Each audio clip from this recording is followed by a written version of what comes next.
the pastor heard two teenage girls in the back giggling and disturbing people. So, dito ba, mga batanon sa istorya, na wali nila ang ba ng ilog na ibang sigira istorya. And so the pastor interrupted his sermon and announced sternly, "There are two of you here who have not heard a word I've said. Dunay duha ka ninyo dinhi nga wa niyo inadunggan bisan unsa sa akong ipanulti." That quieted them down. Yung nahilom ang mga nagsabak-sabak sa liyo.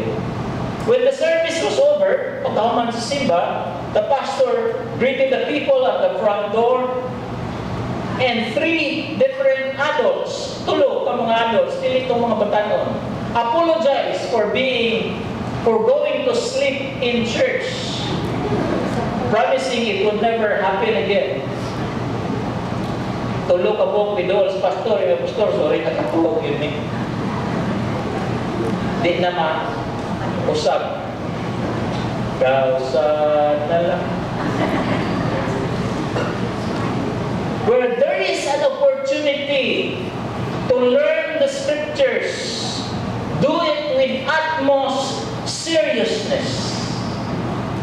Kung doon ay oportunidad na makakatol ka sa pulong sa Diyos, himuha kini sa piho o seryoso na hinahimo.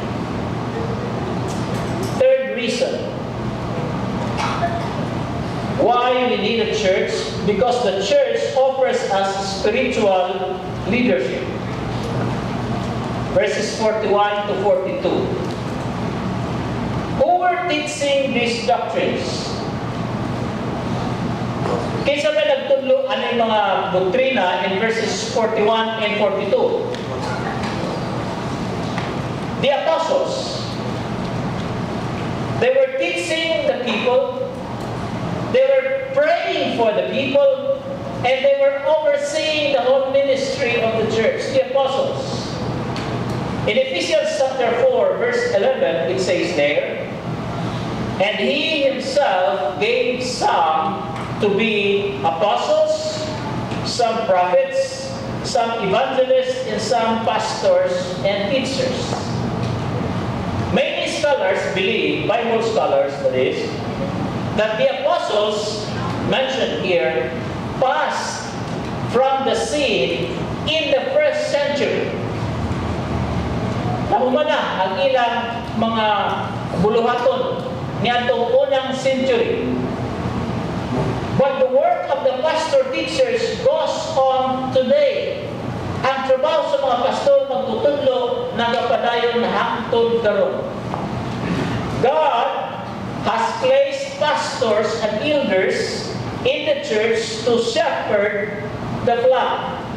He calls us to teach, to equip the saints for the work of ministry. And through the Word of God, we are to have authority over your lives because of the Word of God. Paul said in 2 Timothy chapter 4, verse 2, "Preach the Word, be ready in season and out of season. Convince, rebuke, exhort with all long-suffering and teaching." The elder's responsibility in the church is to provide diligent, consistent leadership to the flock. And the flock is to willingly submit to their leadership so that the ministry may be a joy to them. Aron na ang pagpamuhat sa bulaton sa Diyos, dakong kalipay alang sa mga magbubuhat. Kung ang mga sakop nagsunod sa leadership, sa mga leaders na itudlog sa Diyos. Hebrews chapter 13, verse 17 says, "Obey those who rule over you, and be submissive, for they watch out for your souls, as those who must give account. Let them do so with joy and not with grief, so that for that would be unprofitable for you." Elders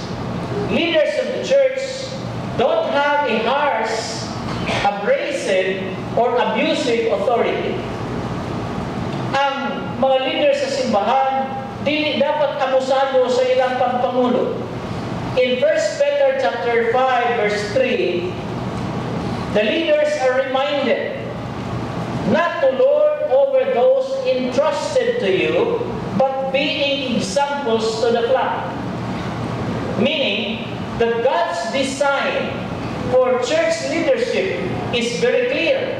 What is that? Leaders must be of good examples, and followers must willingly submit. Leaders, good example. Followers, follow willingly, submit willingly. And the work of ministry is done with joy. And everyone will profit. Everyone will be blessed. We must also notice that human leadership in the church has always been in plural form. Notice, the apostles, dili apostle, apostles. Remember those who led you. Obey your leaders, not leaders. So on and so forth. The Bible has clearly given us or has shown us that the leadership in the church is in a plural form. Dili usara ka tao ang hawod diha sa simbahan. And this truth, ini nga kamatuoran, has never been clearer to me these last few years when I'm face to face with death every day of my life. Klaro kay nila ko karon nga ginan ako sa kong doktor, hapit na ka waas Ginoo.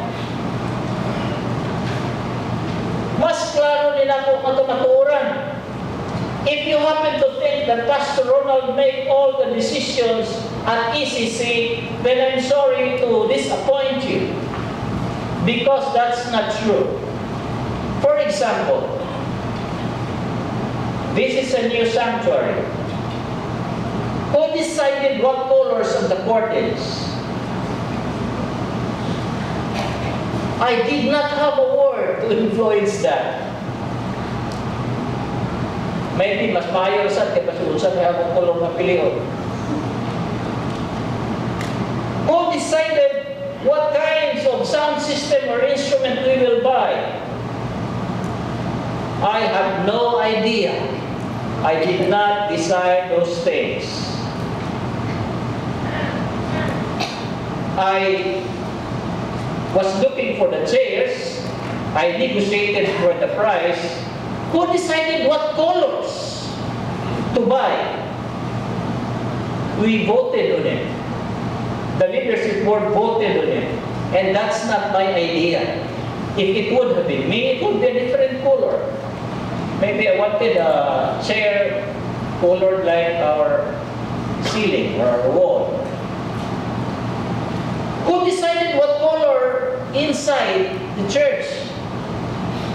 I'll tell you, we also voted on that. The board voted on that. And these are just small things. I mean, small things. Sound system with this is cost us 300,000. The chairs cost us about 140,000. The curtains cost us about 50,000. The paints around, I forgot how much. So these are small things lang. And even these small things, I'm not responsible alone to do the decision making. How much more with the big things in this church? Well, by the way, there's something here that I alone decided. This one. Because you were not yet here when this was bought. Sako pa ni sa karaang kapilya din sa sunod. Kung wapay lang mag-decide, ako nag-adto sa maghimuay, ako'y nagpahilot sa design, o ako'y naghangyo sa presyo, may okay na lang ang board. Kani din happy. Pero ako'y labot sa pag-decide, tingnan na itong unang board. So, the leadership of the church is designed for a group of people. And when big things are decided in our bylaws as evangelical preachers in the Philippines, we decide as a whole church when we decide our budget. That's why we have congregational meeting every year, because we decide. And the whole congregation decides who will be our leaders to represent us in a day-to-day, month-to-month operation of the ministry. So that when I die, the church leaders can make those decisions still. I will be sad in heaven. Will there be sadness in heaven? Maybe not. If when I die, the church struggle because they're not used to making decisions without Pastor Ronald. There is one church, there is one leader today that I pitied his members. This pastor started with the claim that he is the anointed Son of God, close to bumping aside Jesus Christ. Di naman siya mahimong bigatin son, appointed son na lang siya. Lately, I've seen his video saying, I received a new name. God gave me a new name. You know what name that is? God gave me His name. And in turn, He took my name for Himself. And the people said,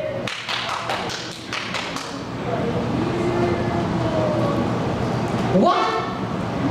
What is He? Very subtle. He did not say, I am God. He only had the name of God. And God has His name. That makes Him what? God. That makes Him God. Labaw na rin siya Jesus Christ. God the Father na siya. You see? This pastor, pinuloy naman. Did I mention the name? I'm sorry, I did it intentionally. And his flock just applauded him. How can you see that? Tao, nag-ampun na siya Diyos, nagipalakpakan sa iyang mga membro. Di sa kumuto, kung membro diha na edukasyon na nakabasag Biblia or whatever, namin na, di sa natanang tingaling niyang membro mga basurero, kay lupig pa mga sinina inigsimba nila, di ba? Di uniform nila, mga lalaki, mga loose sleeve nila, mga babae, mga dress to kill nila.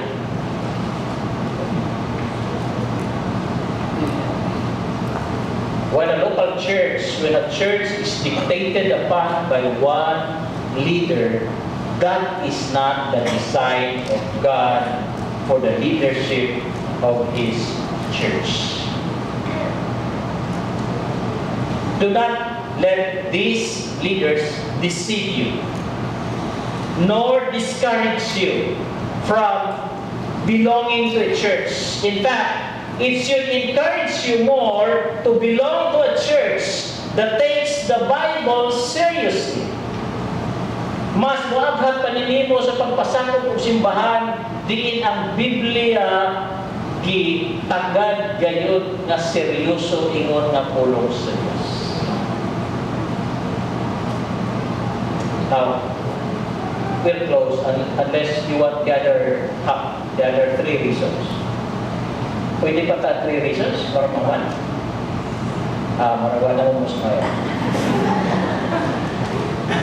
When you were born, sa pagkatao mo, your parents brought you to church. Idala ka sa iyong ginikanan, nato sa simbahan, kali pagpunyaga, nabinisato, ididikit. Ang imong ginikanan, pinagdani mo simbahan, pagkatao mo. When you were married, napugos ka na ito simbahan tungkol sa iyong spouse. Kaya kung ikaw patiali, pwede rin mag-agturan ito sa kusina, magpakasal. When you die, Your friends will bring you to church also. Wa kayo mo, hindi ka matay mo, dahil ikaw simbahan. Bisa di ka ganang simbahan. So, yung mga parents brought you to church, yung spouse brought you to church, yung friends and relatives will bring you to church when you die. So, why not try coming to church on your own? Asa kayo bayan? Sa iyo yung kinagalingan ba? Hindi ka buyuro o ito mo. Matog yung kagsimbahan sa iyong kagalingan lang. Sagwa ka di kubos. I'll end with this quote from Martin Luther. He said, apart from church, salvation is impossible. Not that the church provides salvation, God does. But because the saved, ang mga niluwas, cannot fulfill what it means to be a Christian apart from the church, membership becomes indispensable mark of salvation. Brothers and sisters, I hope that I have encouraged you to become and commit yourself to the church because you need the church. And I hope to see you next Sunday for the continuation of our study on this topic. God bless.